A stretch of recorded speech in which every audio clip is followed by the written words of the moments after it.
Hi! Hello! నమస్తే. Welcome to our channel. నేను మీ సిరి. ఈరోజు మనం చెప్పుకోబోయే కథ 'ఇష్టమైన సకడ' పార్ట్ 97. కథలోకి వెళ్ళే ముందు లైక్ చేయడం మిస్ చేయకండి ఫ్రెండ్స్. సరేనా? చేశారా? ఇక వెళ్దాం.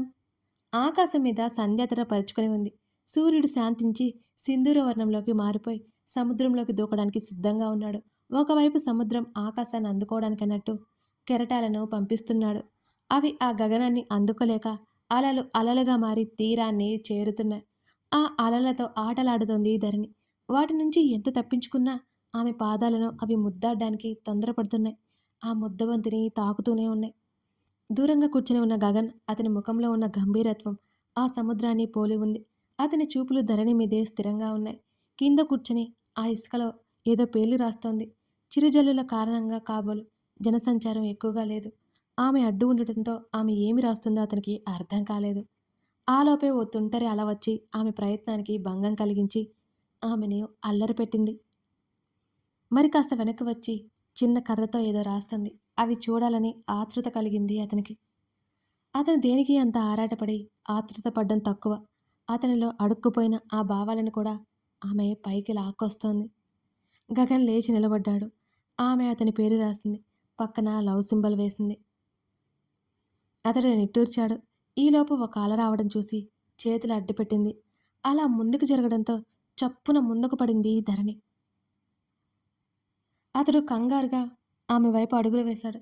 అప్పటికి లేచి తడి ఇసుకతో కూడిన బట్టలు చూసుకుని ఏడుపు మొహం పెట్టుకుని ముక్కు ఒత్తుకుంటూ తల ఎత్తి చూడగా అతను సీరియస్గా చూస్తూ కనిపించాడు. ఓ వెర్రి నవ్వు ఒకటి నవ్వింది. ఇంకా కిడ్వేనా నువ్వు అన్నాడు. కాదు ఆ అలా షటప్. ఆ మాటల్లో కరుకుదనం వెనుక ఓ చిన్నపాటి కంగారు ఉందని తెలియదు కదా ఆమెకి. ఆమె ముంజేతిని పట్టుకుని సముద్రం నుంచి లాక్కు వెళ్ళిపోతుంటే ఆమె వెళ్తుంటే ఓ అల బాధగా ఆమెను అందుకోవడానికి వచ్చి విఫలమై వెనక్కి వెళ్ళిపోయింది. సముద్రం అంతే గంభీరంగా వెళ్తున్న ఆ జంటను చూడసాగింది. వర్షం వర్షం. పక్కన ఎవరో నలుగురు అమ్మాయిలు పరిగెడుతున్నారు. వాళ్ళతో పాటు ఇద్దరు అబ్బాయిలు కూడా వాళ్ళతోనే ఉన్నారు. మిగతా ఇద్దరు అమ్మాయిలు రోడ్డు వైపు వెళ్తుంటే మరో ఇద్దరు అమ్మాయిలు అబ్బాయిలతో కలిసి చెరోవైపు నడక సారిస్తున్నారు. ఆ దృశ్యం చూసి ధరణి నవ్వుకుంది. ఈ సముద్ర తీరానికి ఓ విశేషం ఉంది. కొందరికి దీన్ని చూస్తేనే భయం, మరికొందరికి ఇది అంటే పిచ్చి ప్రేమ. కొందరు ఏకాంతం కోరుకుంటూ అక్కడికి వస్తే మరికొందరు ఏకాంతంలో తమ తోడుతో ఇక్కడికి వస్తుంటారు. ఈ సముద్రం ఎవరి కోసం మారదు, కానీ ఒక్కొక్కరికి ఒక్కోలా కనబడుతుంటుంది. అది ఆ మనిషిని బట్టి, ఆ మనిషి మనస్థితిని బట్టి ఉంటుంది కాబోలు. ఒకప్పుడు తను ఈ సముద్ర తీరంలో కూర్చొని కదా అతని గురించి బాధపడింది. ఆనాడు ఈ సముద్రం తన బాధకి ఓదార్పుగా నేస్తమైంది. ఈనాడు తన సంతోషాన్ని పంచుకునే స్నేహితయింది. కారులో కూర్చొని తన వైపు చూసుకుంది ధరణి. ఆమె టాప్ స్కర్ట్ రెండు సగం తడిచిపోయి ఉన్నాయి. ఇసుక రేణువులు అంటుకుని ఉన్నాయి. ఇప్పుడు కనుక తను దాని గురించి మాట్లాడిందంటే ఖచ్చితంగా తన్ని తిడతాడు. అందుకే గప్చుప్గా కూర్చుంది. అతనికి ఏదో కాల్ వస్తే కట్ చేసి మళ్ళీ డ్రైవ్ చేయడం స్టార్ట్ చేశాడు. కారు రోడ్డు ఒకవైపు ఆపాడు. లోపల కూర్చో 2 మినిట్స్ ధరణికి చెప్పి కారు దిగాడు. ఆమె కిటికీ నుంచి బయటకు చూస్తూ లోపలే కూర్చుంది. అతడు కాస్త దూరం వెళ్ళి మాట్లాడుతున్నాడు. దూరంగా కనిపిస్తున్న మొక్కజొన్న పొత్తులను చూసింది. ఆమె నోట్లో నీళ్లు ఊరాయి ఆ క్షణం. ఆ చల్లని వాతావరణంలో తినాలనిపించింది. గగన్ వైపు చూసింది. అతను కాల్ ఇంకా అవ్వలేదు. తనే కారు దిగింది. అతని కాల్ అయిపోయేలోపు రావచ్చనుకుంది. ఇదేమీ హైదరాబాద్ కాదు కాబట్టి ప్రాబ్లం ఏం లేదు అనేది ఆమె ఉద్దేశం. రోడ్డుకి అవతల వైపు కనిపించిన ఆ చిన్న బండి వైపు నడిచింది. ఆమె ఫోను కారులోనే ఉంది. అసలే ఫ్లైఓవర్ అది. వాహనాలు వేగంగా వస్తున్నాయి. కాకపోతే కంటిన్యూస్గా రావట్లేదు. ధరణి నెమ్మదిగా రోడ్డు దాటి అవతలకి వెళ్ళింది.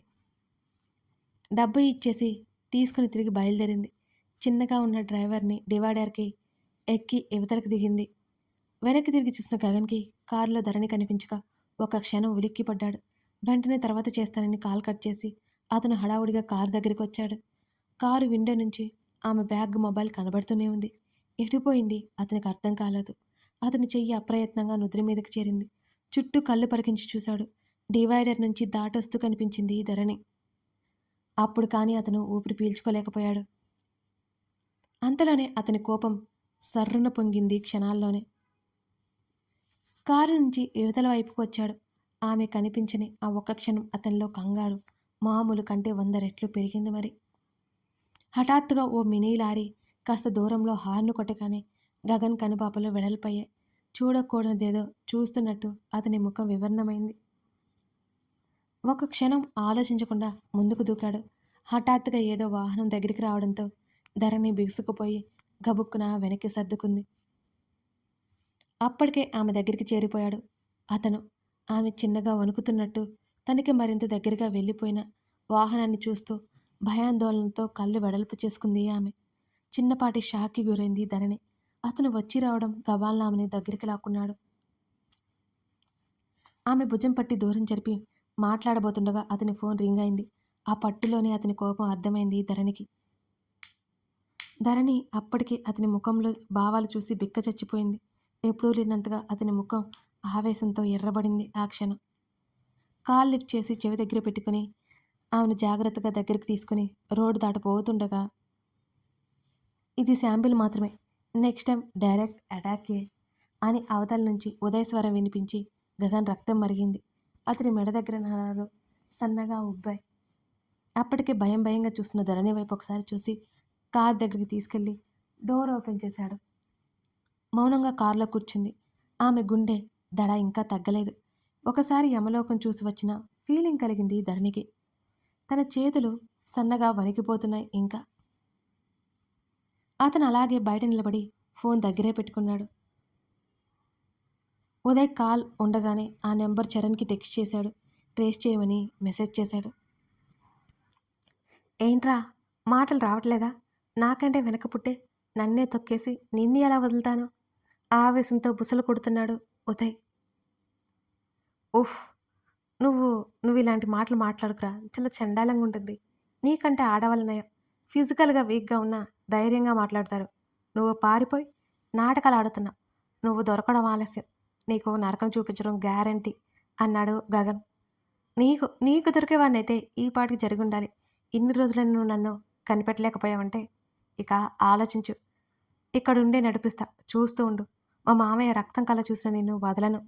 ఉదయ్ కసిగా పళ్ళు బిగించి పలికాడు. గగన్ ముఖంలో ఒకలాంటి నవ్వొచ్చింది. ఈ విషయం ఉదయ్కి తెలిసిందంటే ఆల్రెడీ ఇంట్లో కాంటాక్ట్లో ఉన్నాడన్నమాట.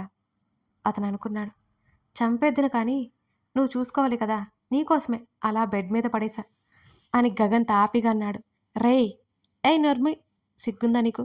మనిషివి కాదురా నువ్వు. నువ్వు చేసిన పాపాలు ఒక్కొక్క దానికి ఎందుకు బ్రతికే ఉన్నానా అనిపిస్తా.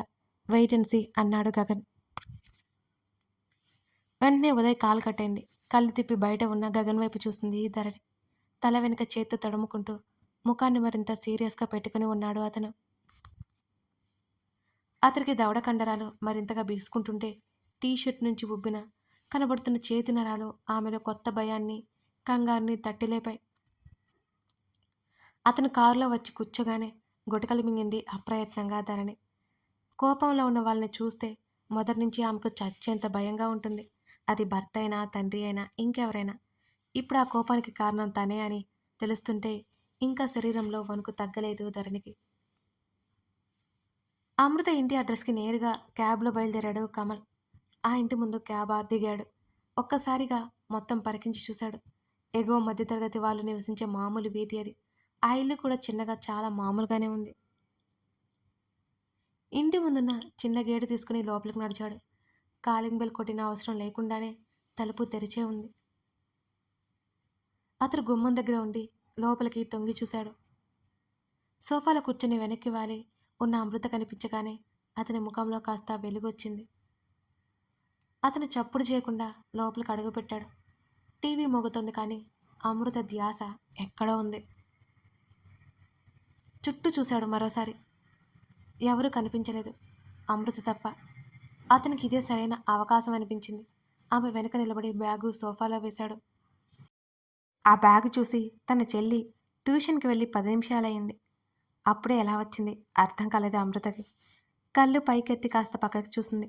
వ్యతిరేకంగా ఉన్న కమల్ ముఖం కనిపించగానే ఆమె కనులు వెడల్పయ్యాయి. ఆమె ముఖంలో కనబడుతున్న ఆశ్చర్యం చూస్తూనే అలాగే నిలబడి ఉన్నాడు.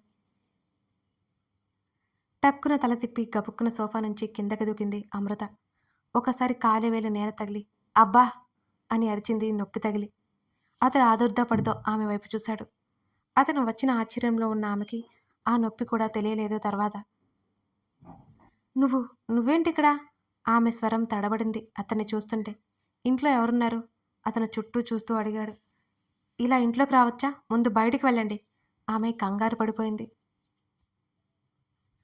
అతను తలుపు వైపుకు వెళ్తుంటే నిజంగా వెళ్ళిపోతాడేమో అనుకుంది అమృత. అతను అలా పొమ్మన్నందుకు ఆమె మనసు చాలా బాధగా మూలిగింది. ఊహించని విధంగా డోర్ లాక్ చేసి తిరిగి ఆమె వైపు వచ్చాడు కమల్. అమృత కళ్ళు మరి కాస్త పెద్దవైపోయాయి. కమల్ సోఫా చుట్టూ తిరిగి ఆమె ముందరకొచ్చాడు. గబుక్కున వెనక్కి సర్దుకుని టీపై మోకాలికి తగిలి మరోసారి అరిచి ఆగిపోయింది అమృత. ఎందుకంత కంగారు పడుతున్నావు నువ్వు అమృత అని అడుగుతూ అతను అడుగులు ముందుకు వేస్తున్నాడు తప్ప ఆగట్లేదు. నేను కంగారు పడట్లేదు.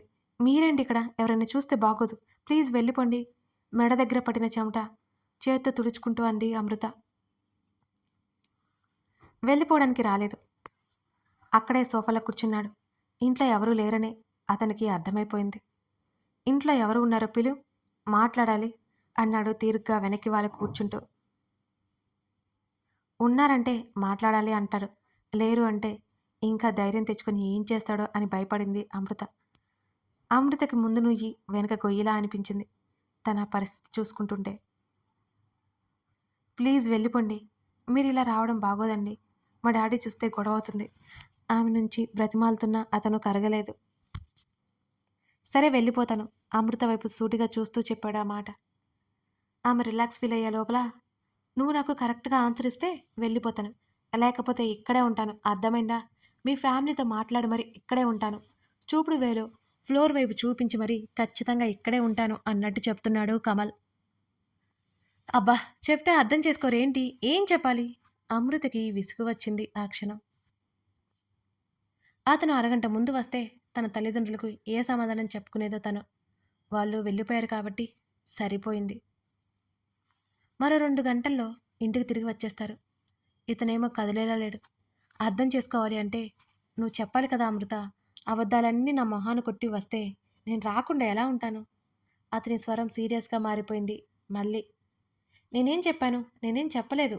దొరికిపోయిన దొంగల తడబడి బుకాయించాలని చూసింది అమృత. అది నేను చెప్పాలి, నువ్వు కాదు. ముందు వచ్చి కూర్చుంటావా, లేకపోతే మీ ఫ్యామిలీని పిలుస్తావా? అతని మాటలకి అమృత కళ్ళల్లో కోపం చప్పున పొంగింది. ఏంటి బెదిరిస్తున్నారా? అదే అనుకో, లేకపోతే మరేదైనా అనుకుంటావా, నీ ఇష్టం. నీవు మాట్లాడకుండా నీ సమాధానాలు వినకుండా ఇక్కడి నుంచి వెళ్ళే ప్రసక్తే లేదు నిక్కచ్చిగా చెప్పేశాడు కమల్. అతని తలకి కనబడుతున్న కట్టి చూస్తూ అమృత మనసు అదోలా అయిపోయింది. ఆ రోజు దాన్ని కాపాడడానికి తన్ని పంపేశాడు. అతను మాత్రం అక్కడే ఉండి చావు బ్రతుకుల మధ్య పోరాటం చేశాడు. ఎందుకు అతనికి తనంటే అంత ప్రేమ? త్వరగా చెప్పండి. నేను కాదు చెప్పాల్సింది నువ్వు. నువ్వు నన్ను ఇష్టపడుతున్నావా లేదా? సూటిగా చూస్తూ అడిగాడు కమల్. వెంటనే అమృత కళ్ళు నేలకు వాలిపోయాయి. క్షణాల్లోనే మళ్ళీ తల పైకి ఎత్తి లేదు అన్నది అమృత. ఆమె నుంచి ఊహించిందే కాబట్టి ఆ సమాధానం. అతను నిట్టూర్చి సరే, నా నుంచి ఏం దాస్తున్నావు అని అడిగాడు. అమృత చెప్తుందని అతనికి నమ్మకం లేదు. మీ నుంచి ఏదో దాయాల్సిన అవసరం నాకేంటి? చెప్పండి అంది. తెలివిగా మాట్లాడుతున్నాను అనుకుంటున్నావా అని అడిగాడు కమల్. లేదు, నేను మామూలుగానే చెప్తున్నాను అన్నది అమృత. అమృత, ఎందుకింత కాంప్లికేట్ చేస్తున్నావు? నాతో ఫోన్లో ఏం చెప్పావు అవన్నీ నేను మర్చిపోలేదు. కమల్ మొహంలో బాధ, అసహనం, కోపం అన్నీ ఒక్కసారిగా పొంగాయి. అన్నీ బహిర్గతమయ్యాయి. అమృత చూపులు అప్రయత్నంగా పక్కకు మళ్ళాయి. అవన్నీ గుర్తు చేయమంటావా నీకు అని అడిగాడు కమల్. ప్లీజ్ వెళ్ళిపోండి. మీరంటే ఇష్టం, ప్రేమ లాంటివి నాకు లేవు. జస్ట్ అట్రాక్షన్ అంతే. ఇప్పుడు అది కూడా లేదు. మొహం మీద చెప్పిస్తుంటే ఇంకా అడుగుతారు ఏంటి మీరు అని అంది అమృత. ఎందుకంటే నీ కళ్ళల్లో ప్రేమ కనబడుతోంది అమృత. నువ్వేంటి తెలిసిన ఎవరైనా ఈ మాటలు అస్సలు నమ్మరు అతను ఆవేశంగా అన్నాడు. గాయం తగ్గిందా? ఆమె ఏమీ మాట్లాడకపోవడంతో కాసేపు తర్వాత అడిగాడు. అమృత మళ్ళీ ఏం మాట్లాడలేదు. అతను వెంటనే పైకి లేచి ఆమె వైపు అడుగులు వేశాడు. ఆమె ముంజేతిని అందుకుని దగ్గరికి లాక్కున్నాడు. అతని స్పర్శకి బలహీనంగా మారిపోయింది అమృత. ఆమె కళ్ళల్లో కన్నీరు బయటికి రావడానికి ప్రయత్నిస్తుంటే దాన్ని కూడా ఆపేస్తోంది. అది అతను చూడకుండా ఆపసోపాలు పడుతూ కళ్ళు కిందకు దించుకుంది. మొహమంతా అసహనంగా పెట్టుకుంది అమృత. ఆ క్రమంలో ఆమె భుజం మీద చున్నీ జారిపోయి ఆమె భుజం దిగువగా ఏవో గాయాలు అస్పష్టంగా కనిపించాయి కమల్కి. అతని కనుబొమ్మలు ముడిపడ్డాయి. అతని చెయ్యి అప్రయత్నంగా ఆ గాయాలు తడవడానికి పైకి లేచింది. అది చూసి అమృత వెంటనే చున్నీ పైకి లాక్కుంది. అతని చేతిని విదిలించుకొట్టింది ఆమె. ఏం చేస్తున్నారు మీరు? ఆమె కోపం నటిస్తూ అడిగింది గట్టిగా. ఏమైందక్కడ? చూడ్నివ్వు. ఆమె మాటలు ఏమాత్రం లక్ష్య పెట్టక మరలా ఆమెను దగ్గరికి లాక్కున్నాడు కమల్. కమల్ ప్లీజ్! అమృత స్వరం మరింత బాధగా దీనంగా వచ్చింది ఆ క్షణం. కథ కొనసాగుతోంది. ఇంతకీ అమృతకు జరిగిన అన్యాయం కమల్ తెలుసుకుంటాడా? లేదా ఇప్పుడు ధరణి చేసిన పనికి గగన్ బిహేవియర్ ఏమై ఉంటుంది? నెక్స్ట్ ఎపిసోడ్ ఎలా ఉండబోతుందో తెలిస్తే కామెంట్ చేయండి. అలాగే లైక్ చేయడం మర్చిపోకండి ఫ్రెండ్స్. ఇప్పుడే మన ఛానల్ని చూసే వాళ్ళుంటే, కొత్త సబ్స్క్రైబర్స్ ఉంటే సబ్స్క్రైబ్ చేసుకుని నోటిఫికేషన్ పొందండి. Thank you.